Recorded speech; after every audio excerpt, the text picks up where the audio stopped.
किंवा ज्याच्याकडे लग्न आमच्या मुलीचं होणार आहे, त्या घराण्याला पालखीचा मान आहे, म्हणून पालखी पदस्थानचं स्थळ आम्हाला मिळालं.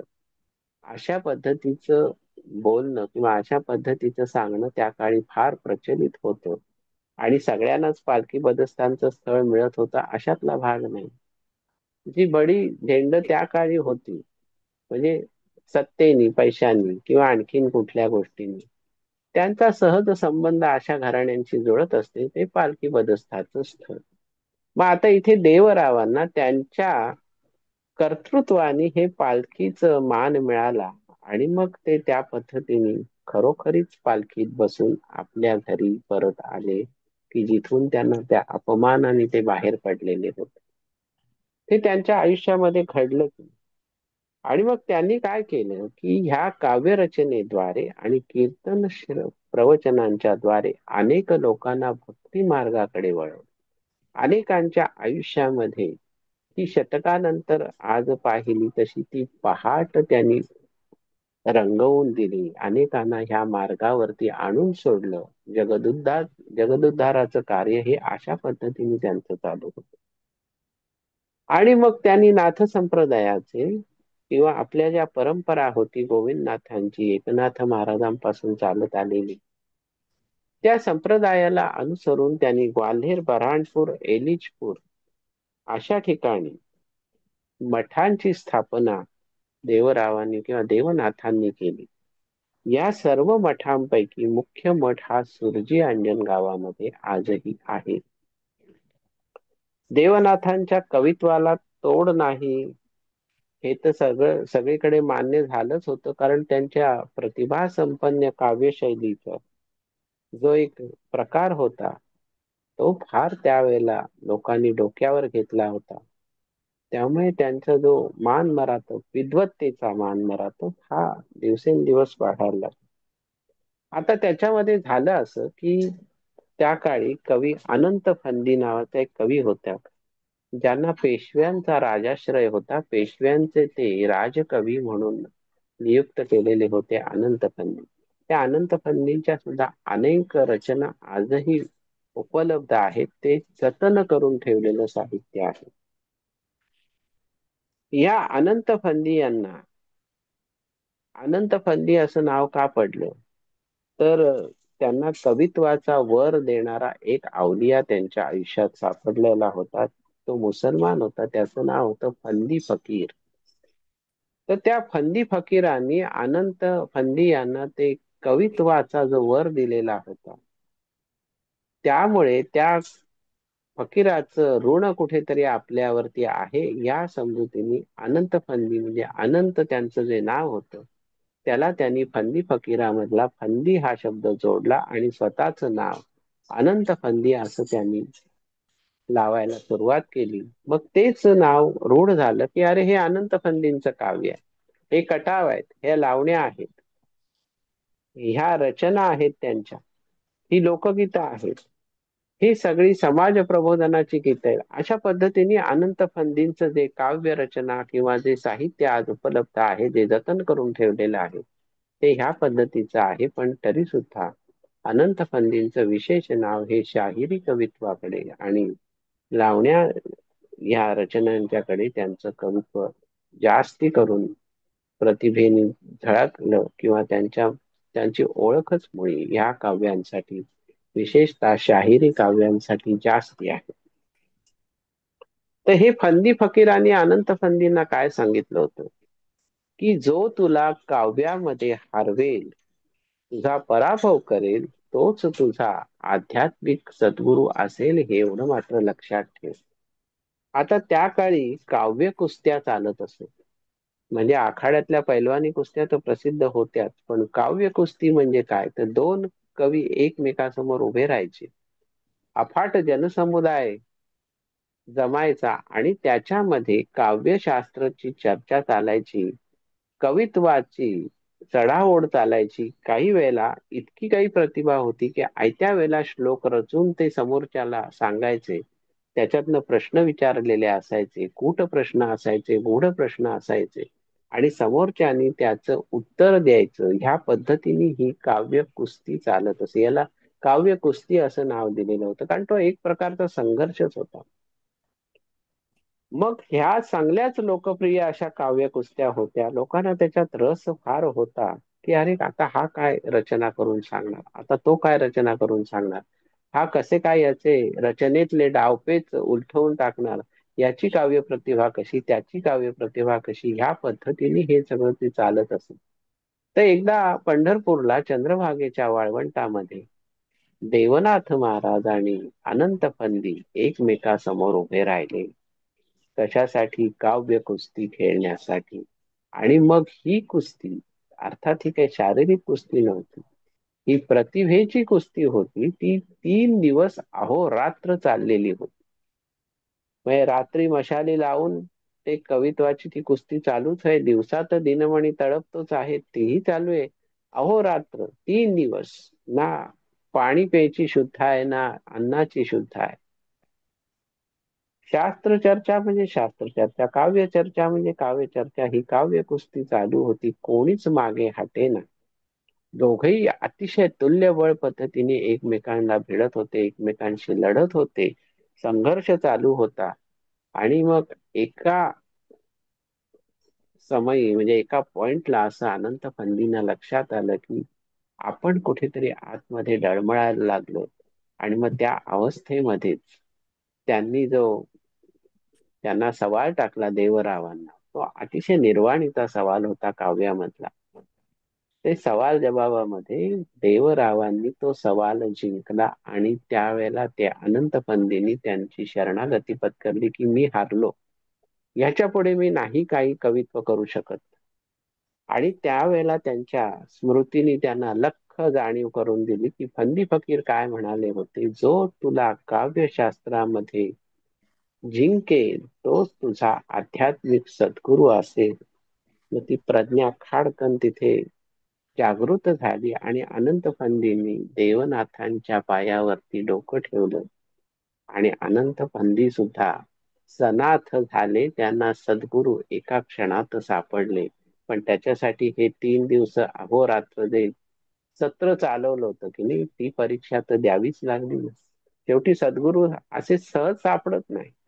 त्याच्या मागे आता हे फंदी फकीरांना जाणीव झाली होती, म्हणून ही योजना झाली ना देवनाथ महाराजांची. मग अनंत फंदी त्यांचे शिष्य झाले. त्यानंतर देवनाथांचा जो विजय झाला, त्यापासून ते अलिप्तही झाले, की अरे काय हे जिंकणं बिंकणं सगळं ठीक आहे, ते चंद्रभागेच्या वाळवंटात चंद्रभागेच्या पाण्यामध्ये सोडूनही दिला आपण. पण मुळातला पिंड हा कीर्तनकाराचा होता, त्यामुळे ते गावोगावी जगदुद्धाराचं कार्य करत फिरतच होते. आणि मग असं झालं, की एकदा ते वाराणसीला गेलेले असताना वाराणसीला कीर्तन करताना काहीतरी अप्रिय प्रसंग घडला. तो नेमका काय घडला याचे तपशील आपल्याकडे उपलब्ध नाहीत. पण त्या अप्रिय प्रसंगानंतर देवनाथ महाराजांनी काशी विश्वेश्वराची क्षमा मागितली आणि त्यांना सांगितलं, की तुमच्या शिवलिंगावरचं बिल्वपत्र हाती धरून मी प्रतिज्ञा करतो, की आजपासून मी कीर्तन करणार नाही. आजपासून कीर्तन त्यागलं, आता पुन्हा कीर्तन करणे नव्हे. आणि त्या दिवसापासून खरोखर त्याने कीर्तन सोडून दिलं. आता पुढे झालं असं, की आपण बघितलं ग्वाल्हेरलाही मठ स्थापन झालाय नाथ परंपरेचा. तर त्या ग्वाल्हेरमध्ये रामनवमीचा फार मोठा उत्सव आयोजित केला गेला होता. आणि त्यावेळचे त्या काळचे संस्थानिक पीठाधीश म्हणू आपण, त्या संस्थानाचे प्रमुख हे दौलतराव शिंदे म्हणून जे होते. तर त्या दौलतराव शिंद्यांनी देवनाथ महाराजांना ह्या उत्सवासाठी आमंत्रित केलं. आणि त्यांच्या आग्रहाखातर देवनाथ महाराज त्या उत्सवासाठी ग्वाल्हेरला गेले. आणि मग तिथे महाराज कीर्तन तर करत नाहीत हे सर्वांनाच माहिती झालं होतं, की त्यांनी कीर्तन सोडून दिले. पण आता रामनवमीचा उत्सव आहे, दौलतराव शिंद्यांचा तो उत्सव आहे, तिथे कमी काय आहे, संस्थानिकांची मर्जी आहे. आणि आता साक्षात देवनाथ इथे आलेले आहेत, जे सद्गुरु पदाला पोचलेले आहेत. तर त्यांना लोकांनी गळ घातली दौलतराव शिंद्यांच्या मार्फत, की महाराज, मान्य आहे तुम्ही कीर्तन सोडलंय, पण कीर्तन तर करा तुम्ही, आमच्यासाठी का होईना करा. तर हो नाही करता ती भवती न भवती झाली. मग सर्वांच्या आग्रहास्तव देवनाथांनी नाखुशीने त्या गोष्टीला होकार दिला. वास्तविक काशी विश्वेश्वराच्या शिवलिंगावरचं बिल्वपत्र उचलून शपथ घेतली होती की मी कीर्तन यापुढे कधीच करणार नाही. पण रामनवमीच्या उत्सवामध्ये त्यांनी हे ती मोडायचं ठरवलं. पण त्यावेळेला ते काय म्हणाले होकार देताना, की जाणं सर्वांनाच लागू आहे. रामनाम गात गात जगाचा निरोप घेणे श्रेयस्कर आहे हे खरं, परंतु ईश्वर कोपानी जो हाहाकार माजेल त्याचा दोष माझ्यावर येऊ नये, असं मी तुम्हाला सांगू इच्छितो, असं सांगून ते कीर्तनाला उभे राहिले. आणि मग कीर्तनाला निरूपणासाठी त्यांनी श्लोक कोणता घेतला होता, तर गीतेतला नैनम छिंदन्ति शस्त्राणि नैनम दहती पावकः, हा श्लोक घेतलेला होता. आणि त्या गीतेतल्या श्लोकावरती त्यांनी निरूपण केलं. त्यावेळेला मग असं झालं, कीर्तन रंगात आलंय. दुपारचे 12 वाजले. दोन प्रहरी कागशिरी, सूर्य थांबला राम जन्म लाग सखी राम जन्मला. राम जन्म झालाय 12 वाजता भर दुपारी. आणि अशातच त्या मंगलवेळी त्या मांडवाला जे भव्य शामियाना उभारला होता, की ह्याच्यामध्ये हजारो लोक बसू शकतील इतका मोठा, आणि तो संस्थानिकांच्या इतमामाला साजेसा शामियाना होता. रामरायाचा उत्सव आहे, देवनाथांचं कीर्तन आहे. अरे काय ऐश्वर्य संपन्नच शामियाना असेल उभारलेला. त्या शामियानाला, त्या मंडपाला अचानकपणे आग लागली. आणि आग लागली तर ती विझवायची सुद्धा कोणाला फुरसत मिळाली नाही. इतक्या पटकन त्या अग्नीचं तांडव निर्माण झालं. अर्थातच तो चैत्रातल्या नवमीचा दिवस, ऊन काय 16 कलांनी अर्क तपत असेल किंवा सूर्याचं 16 कलांनी तापणं असेल, त्या प्रखर तेजामध्ये हे अग्नितांडव सुरू झालं. आणि झालं असं की अग्नी सगळीकडे लागल्यानंतर क्षणात तो शामियाना पेटल्यानंतर एकच धावाधाव चेंगराचेंगरी सुरू झाली. जो तो जीव वाचवण्यासाठी धडपडायला लागला, पण तरी सुद्धा त्या आगीमध्ये अनेक लोक होरपळून मेले सुद्धा. आता तिथून बाहेर पडणं, निसटून जाणं हे देवनाथांना सहज शक्य होतं, पण त्यांनी तसं ते केलं नाही. ते ज्या ठिकाणी कीर्तनाला उभे राहिले होते त्याच ठिकाणी ते पाय रोवून तसेच उभे राहिले. आणि त्यांनी तेथून पळ काढायचा प्रयत्न केला नाही. पण आता एक लक्षात घ्या, एवढं तांडव पेटलंय अग्नीचं अवतीभोवती, पण कुत्सित आणि कुटाळ मंडळी जी असतात त्यांना तशाही अवस्थेमध्ये आपली नकारात्मकता सोडावीशी वाटत नाही. तशाच पद्धतीचा एक कुत्सित आणि अतिशय विकृत मनाचा एक पंडित तिथं उपस्थित होता. त्या पंडितांनी काय करावं, देवनाथ महाराज जिथे कीर्तनाला उभे होते तिथे ते शांत उभे राहिले होते. तरी हा अग्नीचा तांडव किंवा लोक होरपळून मरतायत हे त्यांना जरी दिसत असलं तरी सुद्धा ते जागेवरती उभे राहिले. आणि तेव्हा तो पंडित तिथं गेला आणि त्यांना चिमटा काढून तो काय म्हणतो, की महाराज, कोणत्या विषयावरती आपण कीर्तन केलं, निरूपण केलं, तर नैनम छिंदन्ति शस्त्र आणि नैनम दहती पावकः. मग आता काय, आता तुमचं काय, असं जेव्हा तो पंडित त्यांना म्हणाला, तेव्हा नाथांनी त्याला असं उत्तर दिलं, की तुम्हा आम्हास सारखंच लागू आहे. नैनम छिंदन्ति शस्त्राणि, शस्त्रांनी छेद होत नाही. नैनम दहती पावकः, अग्नी जाळू शकत नाही. निरूपण तर मी केलंय, पण मी इथं शांत उभा आहे आणि तुम्ही मला चिमटा काढून विचारताय महाराज, हे मग निरूपणाचं काय. आता हा एवढा अग्नितांडव झालंय, तुमचं काय होणार. तर तुमचं आमचं सारखंच होणार, असं म्हणून त्यांनी त्या पंडिताचा हात धरला. आता त्याला जाणवलं आपण खोडी काढली, पण आपल्यालाही या अग्नीमध्ये होरपळायची वेळ आलेली आहे. त्यांनी पळ काढायचा प्रयत्न केल्यावर, हे तर तालीमबाज गडी होते लहानपणापासूनच, त्यांच्या पुढं ते खरोखर तो पंडित म्हणजे कसपटा समान शोभायला लागला. पण त्यांनी त्या पंडिताचा हात सोडला नाही. त्याला तिथंच आपल्या बाजूला बसवला आणि तसाच रेटून बसवला आणि स्वतः भजन करत तिथे उभं राहिले. पण त्या दैववशामध्ये तो पंडितही त्या अग्नीमध्ये होरपळून मेला अक्षरशः. म्हणजे थोडक्यात असं लक्षात घ्या, ती आग पसरत पसरत देवनाथ महाराज जिथे उभे होते तिथपर्यंत आली, कारण बाजूलाच तो पंडित बसलेला होता.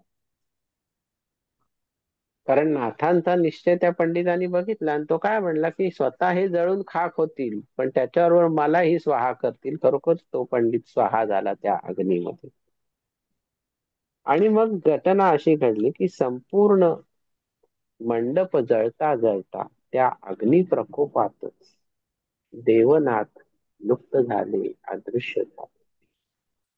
आणि मग जेव्हा तो यथावकाश अग्नी विझला, तो शामियाना सगळा त्यांनी अक्षरशः सगळ्यांनी विंचरून काढला की देवनाथांचं काय झालं असेल. शंका कोणाच्याच मनात नव्हती की देवनाथही त्या अग्नीमध्ये भस्मसात झाले, अशी शंका सगळ्यांना आली.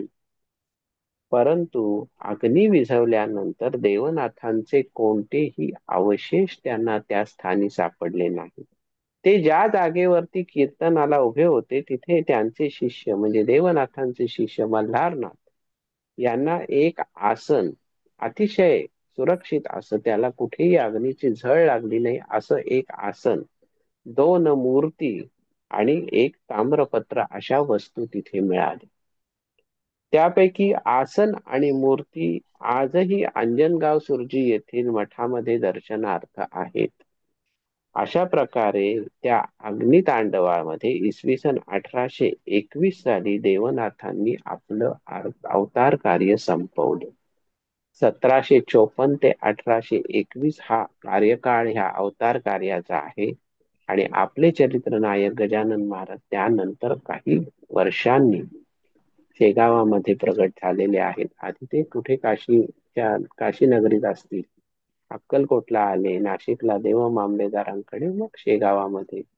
पण महाराजांच्या प्रगटीकरणाच्या कितीतरी वर्ष आधी हे देवनाथ महाराजांचं चरित्र जे घडलं त्याचं वर्णन मुळे देवनाथ सुरजी अंजन गावात देवनाथ चाहते योगाचे असं गजानन महाराजांनी म्हणून ठेवलेलं आहे. म्हणजेच काय की संत संता जाणती, तरी आपल्या आधी कोणी होऊन गेलेलं असलं तरी सुद्धा ते चरित्र ह्या संतांच्या लख्खपणे स्मृतीत असतं, लख्खपणे समोर आविष्कारित झालेलं असतं. त्या पद्धतीने ते गौरवोद्गार ते काढतात. आता हे देवनाथ ह्या अग्नी प्रकोपामध्ये गुप्त झाले म्हणजे नेमकं काय झालं ते त्यांना बरोबर, ब्रह्मा न जाणी अनळ, म्हणजे अग्नी जाळू शकत नाही परमतत्वाला. मग त्याच विषयावर त्यांनी निरूपण केलं होतं की नैनम छिंदन्ति शस्त्राणि नैनम दहति पावकः. मग ह्या घटनेला जोडूनच एक अतिशय हृदय असा अभंग आपल्याला पाहावासा, म्हणजे मला तरी सांगावा असा वाटतो की त्याचा संबंध ह्या अग्निकांडाशी आहे. कसा आहे की मुंगी उडाली आकाशी तिने गिळले सूर्यासी, थोर नवलाव झाला वांझे पुत्र प्रसवला, विंचू पाताळासी जाय शेष माथावंदी पाय, माशी व्याली घार झाली तेणे देखोनी मुक्ताई हासली. मुक्ताबाईंचा हा अभंग आहे. वीज चमकून आकाशी जैशी लीन होते ना, वीज चमकून जैसी आकाशी लीन होते त्या पद्धतीने मुक्ताईने सुद्धा ह्या अभंगाच्या उच्चारवाद्वारेच आपलं अवतार कार्य संपवलं. ती वीज जशी चमकली आणि त्या विजेच्या लोळामध्येच मुक्ताबाई ही आसमंतामध्ये विलीन झाली सदेह. इथं देवनाथ महाराजांचंही तसंच झालेलं आहे. मग हे मुंगी उडाली आकाशी तिने गिळले सूर्यासी, हे नेमकं काय आहे तर असंभव ते संभव आणि अशक्य ते शक्य, हेच इथं मुक्ताबाईंनी वर्णन केलंय. ते कूट स्वरूपातला तो अभंग आहे. कूट स्वरूपातला अभंगाचा संबंध कूटस्थाशी असतो. कूटस्थ म्हणजे ते अंगुष्ठ मात्र परब्रह्म इथं तिसऱ्या नेत्री असतं किंवा आज्ञाचक्रावरती विराजमान असतं, ते कूटस्थ आहे. पण ते कूटस्थ परब्रह्माला ओळखणं इतकं अशक्य आहे. त्याच पद्धतीने हा मुक्ताबाईंचा कूटस्थ अभंग आहे. पण त्याचा जर आपल्या सामान्य बुद्धीप्रमाणे अर्थ लावायचा म्हटला तर आगा जे घडलंच नाही त्याची वार्ता पुससी कायम मिथ्या. म्हणजेच हे काय की मुंगी उडाली आकाशी तिने गिळले सूर्यासी, हे जे वर्णन आहे.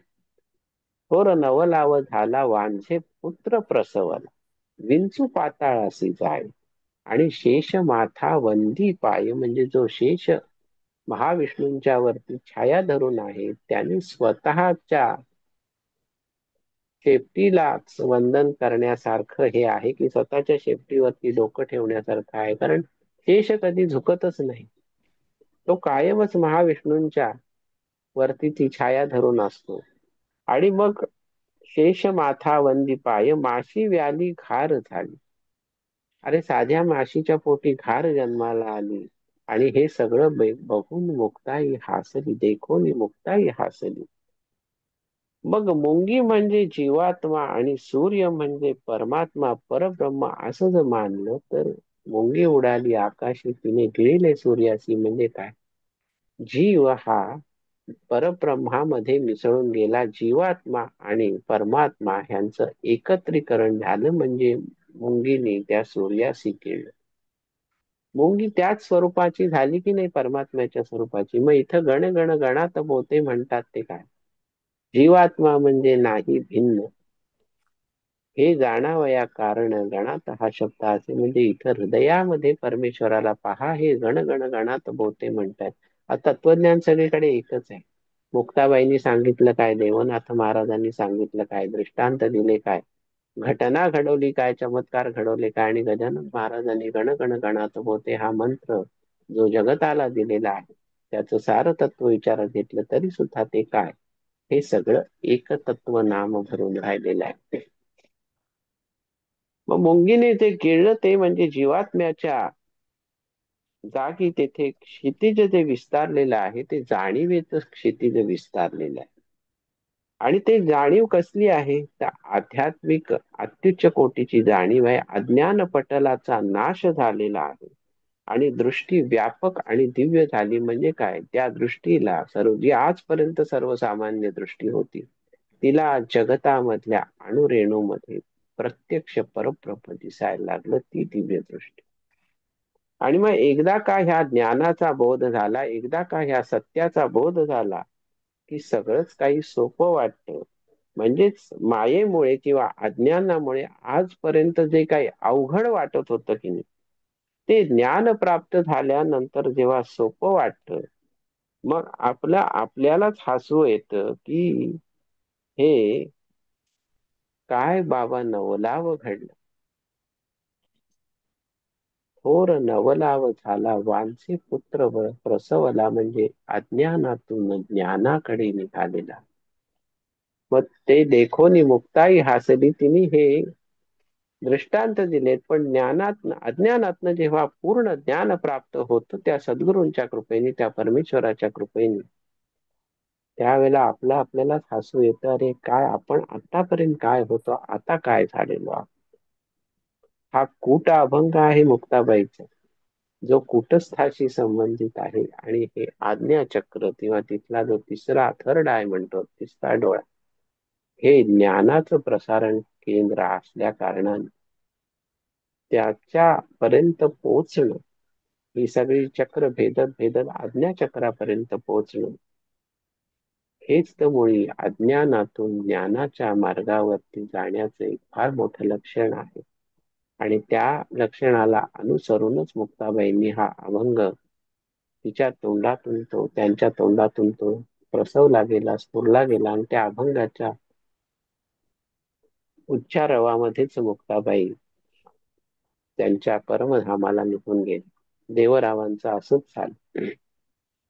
तत्व तत्वात मिसळणं, शून्य शून्यात मिसळणं, ही एवढी अशी विलक्षण अलौकिक चरित्र ऐकल्यानंतर असं आपल्याला वाटायला लागलं की आपण किती भाग्यवान आहोत, की आपल्याला हे जाणून घ्यायची, ऐकण्याची, समजून घ्यायची संधी त्या परमेश्वरांनी, त्या गजानन साधूंनीच, त्या गजानन महाराजांनी उपलब्ध करून दिली.